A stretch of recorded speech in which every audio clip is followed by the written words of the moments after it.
warahmatullahi wabarakatuh. Selamat bertemu kembali di channel Media Pembelajaran dan Simulasi Digital. Pada kesempatan video kali ini kita akan mencoba membahas terkait dengan pengelolaan kelas paralel menggunakan fasilitas groups dan grouping pada Bsmart, di mana fasilitas grup ini nantinya akan memberikan kemudahan bagi Anda untuk membedakan deadline penugasan atau tugas antara dua kelas yang berbeda tetapi dengan mata kuliah yang sama. Contohnya pada proses pembuatan tugas seperti yang Anda lihat pada layar saya ini, saya memiliki sebuah tugas sebuah tugas yang dibuat khusus untuk pertemuan kedua, di mana saya tidak perlu membuat dua tugas untuk dua kelas. Saya cukup membuat satu buah tugas yang nantinya bisa diakses oleh dua kelas pada waktu yang berbeda. Di sini terlihat untuk kelas B bisa mengakses tugas ini mulai dari tanggal 12 Februari, sedangkan untuk kelas A bisa mengakses tugas ini mulai tanggal 13 Februari.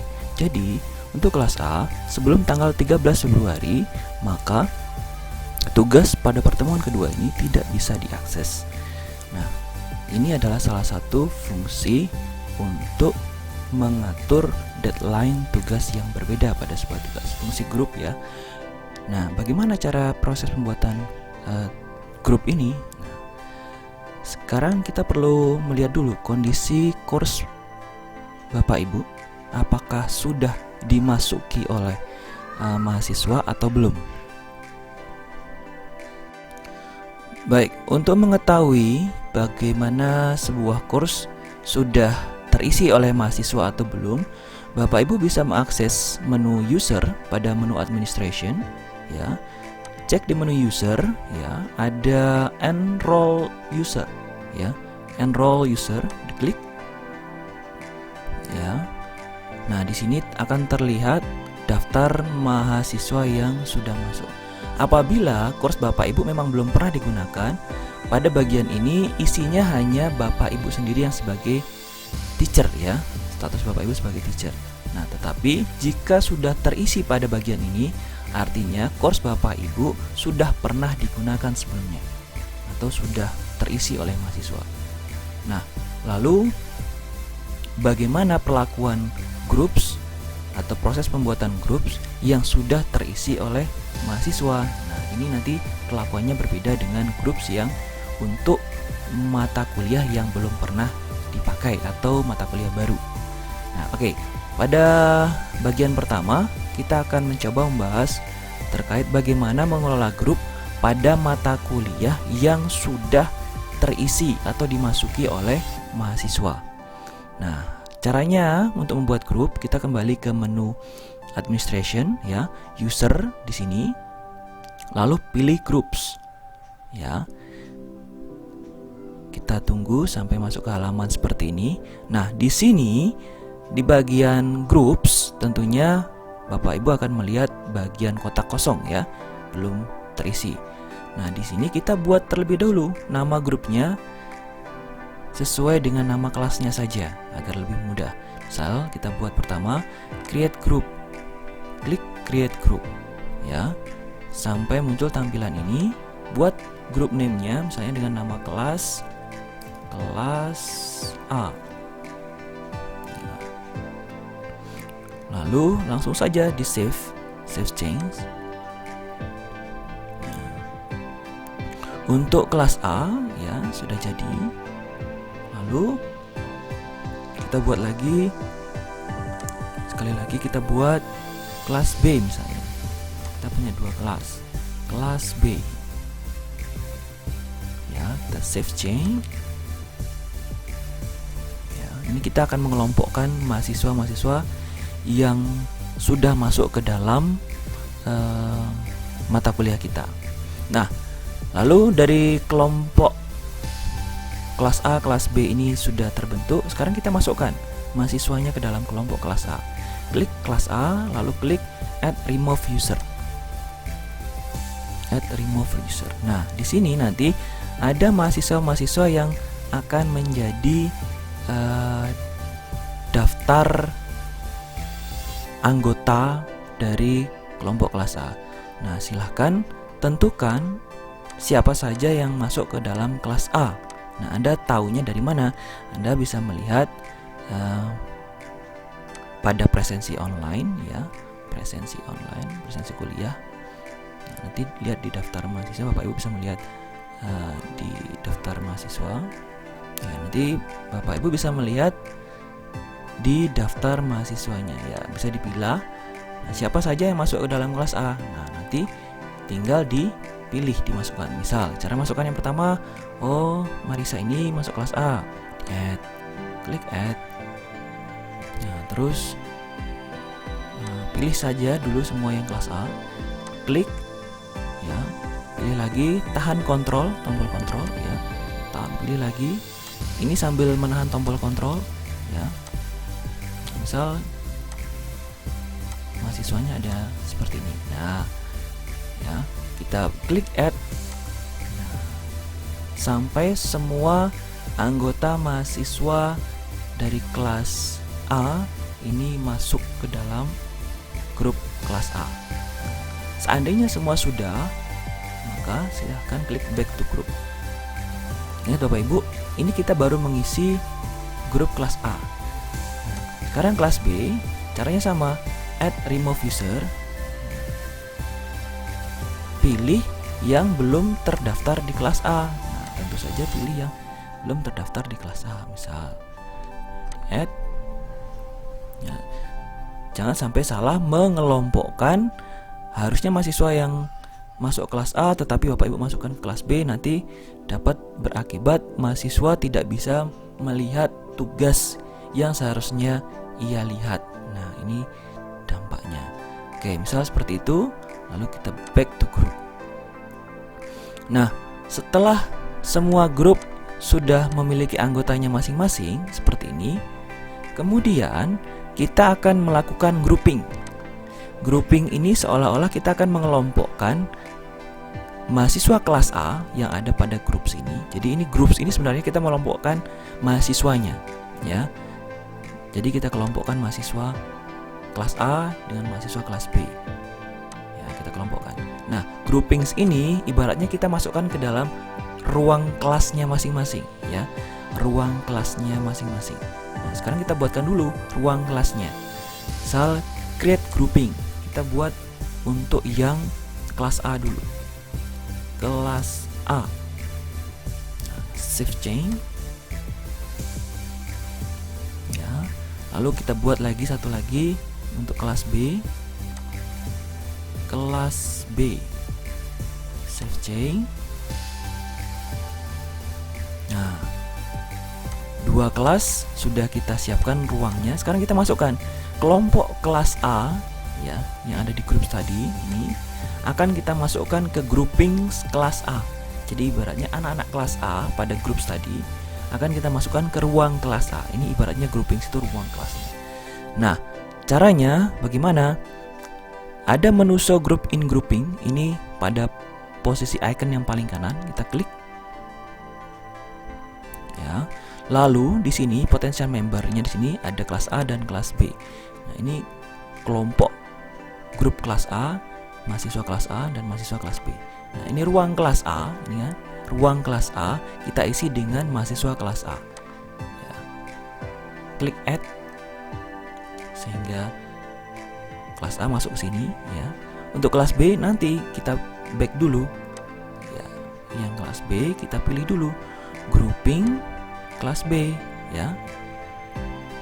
Dari sini pilih grouping kelas B, masukkan mahasiswa kelas B, klik add, akan masuk ke kelas B.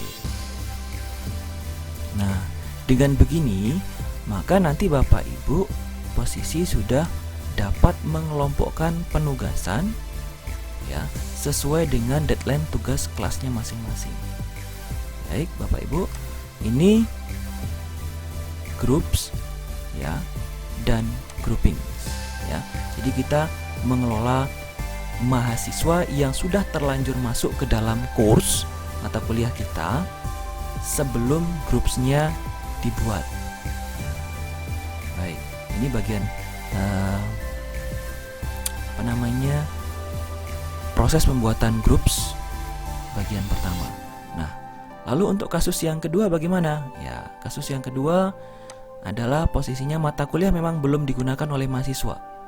Jadi mata kuliah memang belum diakses oleh mahasiswa. Jadi posisinya ini mata kuliah baru dan memang belum ada grupsnya. Ya, mata kuliah baru dan belum ada grupsnya. Nah, maka untuk kasus yang kedua ini, sebelum kita membuat groups, ya, silahkan Bapak Ibu nanti mengatur enrollment methodenya, ya, enrollment method. Enrollment method ini, ya, fungsinya adalah sebagai kunci, ya, kunci untuk akses mahasiswa masuk pertama kali ke dalam course kita. Jadi mahasiswa tidak bisa serta-merta langsung masuk pertama kali ke dalam course kita. Mereka akan membutuhkan kata kunci atau password atau enrollment key, ya. Nah, di sini mata kuliah yang baru sebaiknya dikunci dulu agar tidak sembarang orang, tidak sembarang mahasiswa bisa mengakses mata kuliah yang sudah kita buat. Nah, cara menguncinya bagaimana? Pada add method, ya, di sini Bapak Ibu pilih self enrollment, atau pada bagian atas ini apabila sudah terlihat ada pilihan self enrollment, Bapak Ibu tinggal klik menu edit yang ada di sebelah sini. Tapi kalau belum ada, pilih self enrollment.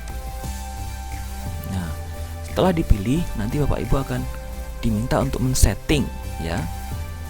Misalnya kita buat namanya pendaftaran mata kuliah. Nah, setelah itu pada bagian enrollment key, sini kita berikan kata kunci. Nah, kata kuncinya nama mata kuliahnya saja. Spreadsheet. Ya. Nah, ini kita berikan kata kunci enrollment key. Enrollment key yang di sini adalah enrollment key sebagai pengunci saja, pengunci mata kuliah agar tidak diakses oleh sembarangan mahasiswa. Nah, tetapi kata kunci ini tidak untuk diserahkan kepada mahasiswa pada proses pendaftaran mahasiswa untuk masuk ke dalam mata kuliah Anda. Nah, yang akan diserahkan nanti ke dalam atau kepada mahasiswa adalah enrollment key yang ada pada proses pembuatan groups. Oke, nanti akan kita praktekkan. Nah, pada bagian use group enrollment key, ini pilih yes. Jadi, enrollment key yang akan digunakan oleh mahasiswa untuk masuk ke dalam mata kuliah Bapak Ibu adalah enrollment key yang ada pada groups, bukan enrollment key yang ada pada self enrollment, ya. Ya, jadi enrollment key ini bukan untuk diserahkan kepada mahasiswa, ya. Enrollment key yang ada di self enrollment bukan enrollment key yang diserahkan pada mahasiswa. Tetapi apa yang diserahkan pada mahasiswa adalah enrollment key yang ada pada groups. Oke. Itu nanti akan kita bahas, akan kita coba membuat. Sekarang untuk bagian ini kita setting nama dari self enrollmentnya, enrollment key self enrollment, use groupnya pilih yes. Oke, kalau sudah pilih add method. Nah, nanti ada bagian pendaftaran mata kuliah yang baru saja kita buat.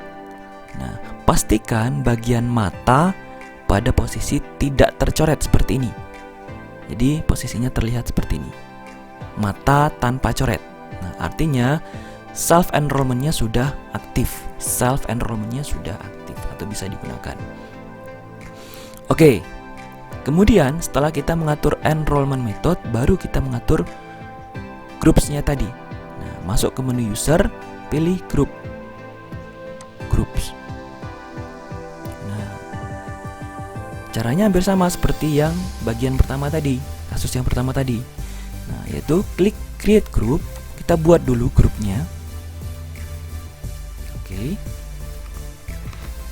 Setelah dibuat, setelah terbuka seperti ini, kita berikan nama grupnya sama seperti yang tadi, kelas A. Nah, di sini Anda Bapak Ibu buat enrollment key-nya apa? Enrollment key untuk masuk ke dalam grup ini. Nah, enrollment key ini yang nanti yang akan kita distribusikan kepada mahasiswa kelas A agar langsung masuk ke dalam kelas A, grup kelas A. Jadi biar otomatis Bapak Ibu tidak perlu memasukkan manual, tetapi biar sistem yang memasukkan langsung ke dalam grupsnya dengan menggunakan enrollment key khusus kelas A.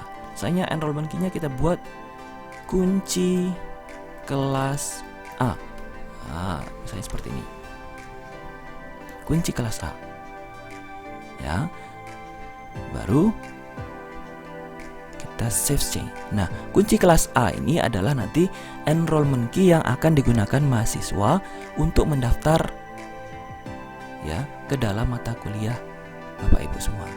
Nah, jadi enrollment key yang ada pada groups itu yang akan digunakan oleh mahasiswa. Kita buat grup yang kedua, grup kelas B. Grup kelas B. Di sini gitu, kita berikan kata kunci kelas B. Ya. Nah, seperti ini.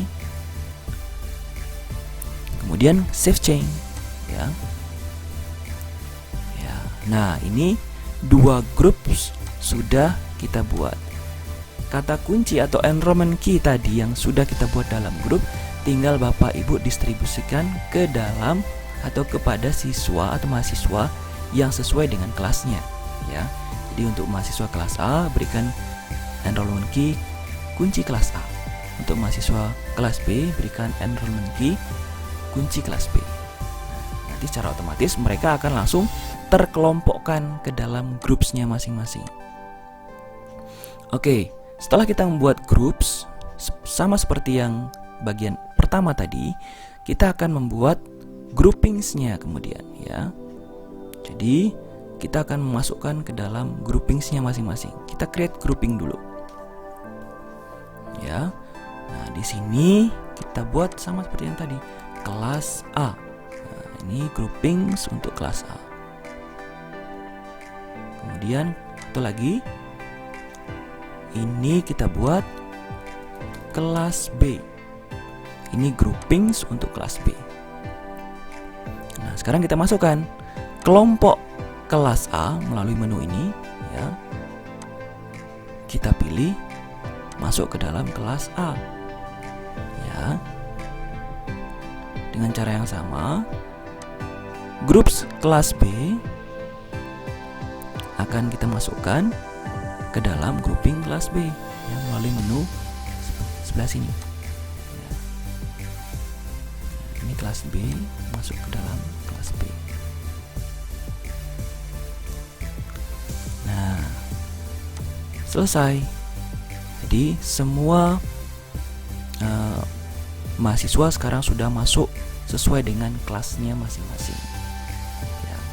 Baik, demikian pengelolaan kelas menggunakan menu groups dan grouping untuk dua kasus, yaitu kasus pada mata kuliah yang sudah terlanjur diakses oleh mahasiswa, ya, dimana teacher atau Bapak Ibu sebagai dosen akan mengelompokkannya secara manual dengan menggunakan cara pada bagian pertama tadi.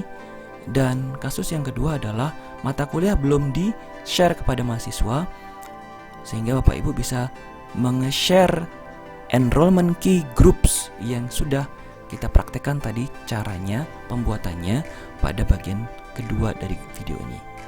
Demikian video tutorial kali ini. Selamat mencoba dan semoga bermanfaat. Sekian, wassalamualaikum warahmatullahi wabarakatuh.